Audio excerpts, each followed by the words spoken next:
કમોસમી વરસાદથી ખેડૂતોના પાક થયા બરબાદ। આમ આદમી પાર્ટી નેતા જિગીશા પટેલ ધુળસિયા ગામે પહોંચ્યા। સરકારની 3520 રૂપિયાની સહાયને લઈ કર્યા તીખા પ્રહારો। ખેડૂતોની પીડા વચ્ચે ઉઠાવ્યો ન્યાયનો અવાજ।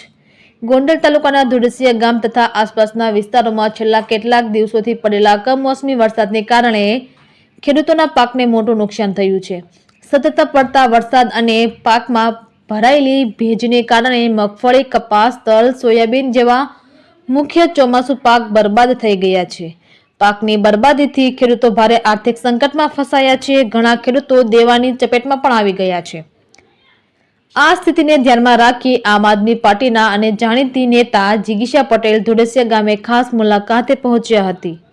તેમણે ગામના ખેડૂતોની સમસ્યાઓ સાંભળી અને જમીન પર ઉતરીને વાસ્તવિક પરિસ્થિતિનું નિરીક્ષણ કર્યું। ખેડૂતો દ્વારા જિગીશા પટેલ સમક્ષ રજૂઆત કરવામાં આવી કે સરકાર તરફથી જાહેર કરાયેલ સહાય રકમ 1 વીઘા દીઠ માત્ર 3520 તેમના વાસ્તવિક નુકસાનની સામે બહુ નાની છે।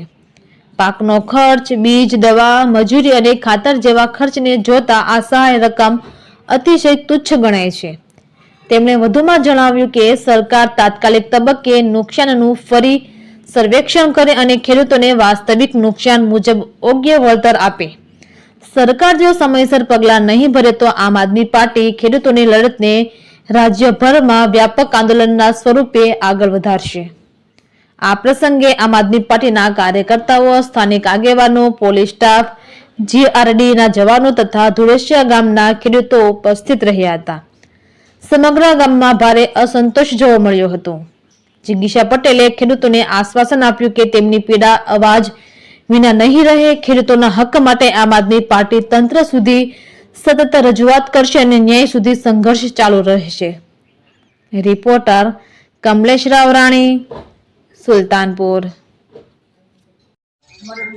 અમે ગોંડલ તાલુકાના ઘણા બધા ગામોની મુલાકાત લીધી અને દરેક ગામની અંદર ખેડૂતોની વેદનાને વાચા આપવા માટે થઈ ખેડૂતોની લાગણી છે, સરકારે જે પેકેજ જાહેર કર્યું છે એના માટે ખેડૂતો શું વિચારી રહ્યા છે એ લાગણીને સરકાર સુધી પહોંચાડવા માટે થઈ અને એક અભિયાન ચાલુ કર્યું છે। આમ આદમી પાર્ટીના તમામ કાર્યકર્તાઓ, હોદ્દેદારો, નેતાઓ, તમામ લોકો આખા ગુજરાતમાં ગામડે ગામડે ફરી અને આ કાર્ય કરી રહ્યા છે। ત્યારે દરેક ગામની અંદર ખેડૂતોની લાગણી એવી છે કે વીઘે 3520 રૂપિયા એટલે બિયારણ અને ખાતરની થેલીના નથી થતા।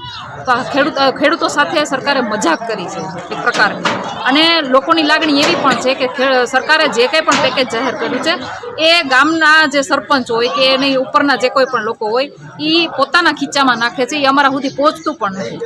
જે એના મળતિયા હોય એના ફોર્મ ભરાય છે, જે એના સાથે ના હોય, જે એનાથી કહેવાય ને હક માટે જે અવાજ ઉઠાવતા હોય એવા લોકોના ફોર્મ પણ નથી ભરાતા, અને અમુક ખોટા ફોર્મ ભરીને પૈસા એના ખીચામાં પણ જાય છે। એવા દરેક ગામેથી અમને ક્યાંકથી ન્યૂઝ અમને મળ્યા છે, એવા ઇનપુટ અમને મળ્યા છે।